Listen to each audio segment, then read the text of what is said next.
একটা ভর্তা রেসিপি নিয়ে চলে এসেছি। আমরা ফুলকপির এই পাতাগুলো ফেলে দিই বা ডাঁটিগুলো ফেলে দিই।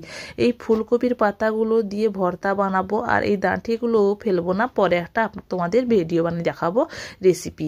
এই ডাঁটিগুলো রেসিপি বানিয়ে দেখাবো। এখন আমি এই ফুলকপির পাতাগুলোর ভর্তা বানাচ্ছি। তার জন্য ফুলকপির যে নরম নরম পাতাগুলো থাকে সেগুলোকে প্রথমে ডাঁটি থেকে ছাড়িয়ে নিয়েছি। এরপর এটাকে ভালো করে কুচিয়ে নিতে হবে। এই ফুলকপির ভর্তাটা খেতে অসাধারণ লাগে। অবশ্যই একবার বানিয়ে দেখবে, খুবই সুন্দর লাগে আর খুবই তাড়াতাড়িও তৈরি হয়ে যায়। আমরা অনেকেই এগুলো ফেলে দিই বা গাছের গোড়ায়ও দিয়ে দিই অনেক সময়, কিন্তু এগুলো খুবই খেতে টেস্টি লাগে এই ফুলকপির পাতার ভর্তা। এরপর কুচিয়ে নেওয়ার পর সেটাকে ভালো করে ধুয়ে নিয়ে আমি জলে সেদ্ধ করতে দিয়েছি। 10 মিনিট মতন ঢাকা চাপা দিয়ে এটাকে সেদ্ধ করে নেব। পাতাটাকে সেদ্ধ করে নেওয়ার পর এটাকে একটা তুলে নিয়ে একটা ঠান্ডা করে নিতে হবে।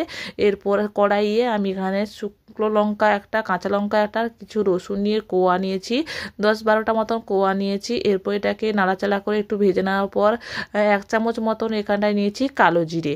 এটাকেও একটু ড্রাই রোস্ট করে নেব। ভালো করে ড্রাই রোস্ট করে নেওয়ার পর এটাকেও তুলে নেব। তুলে নিয়ে এখানে একটা মিক্সিং বলে নিয়ে নিয়েছি। সেই যে কপি পাতাগুলোকে সেদ্ধ করেছিলাম সেটা দিয়েছি, আর ড্রাই রোস্ট করা রসুন, কাঁচা লঙ্কা আর কালো জিরে। এটাকে স্মুথ পেস্ট তৈরি করে নেব। স্মুথ পেস্ট তৈরি করে নিয়েছি মিক্সিং বলে, খুবই সুন্দর করে পেস্ট তৈরি করে নিয়েছি। আপনারা চাইলে শিলনোড়ায়ও বেটে নিতে পারেন। এরপর কড়াইয়ে তেল দিয়েছি, সরিষার তেল। যে কোনো ভর্তার জন্য সরিষার তেলটাই মাস্ট। সরিষার তেল দিয়ে যে ভর্তা রেসিপিটা খুব সুন্দর হয়। তেলটা গরম হয়ে গেলে যে পাতা বাটাটা রেখেছিলাম সেটা দিয়ে স্বাদ মতন লবণ দিয়ে ভালো করে নাড়িয়ে চাড়িয়ে কষিয়ে নিতে হবে।